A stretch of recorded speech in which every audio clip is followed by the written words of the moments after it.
বাংলাদেশের বর্তমান অন্তর্বর্তীকালীন সরকার অনেক অনেক ভালো কাজ করেছেন, প্রশংসনীয় কাজ করেছেন, যার কারণে বাংলাদেশের অধিকাংশ মানুষ এই সরকারের উপর আস্থা স্থাপন করেছে।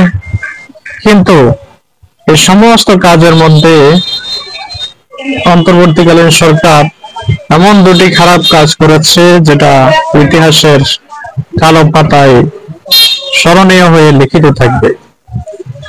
তার মধ্যে উল্লেখযোগ্য একটি হলো, তিনি নারী সংস্কার কমিশন করে বেশ্যাবৃত্তিকে তিনি শ্রমিকের মর্যাদা দিয়ে তিনি ইসলামের উপর, ইসলামী মূল্যবোধের উপর তিনি চরমভাবে আঘাত এনেছেন।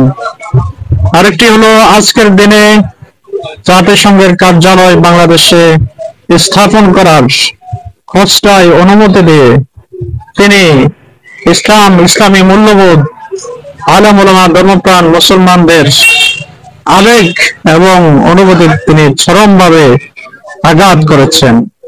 এর জন্য বর্তমান অন্তর্বর্তীকালীন সরকারকে আমার হৃদয়ের গহীন থেকে তীব্র নিন্দা জানাচ্ছি, তীব্র নিন্দা জ্ঞাপন করছি।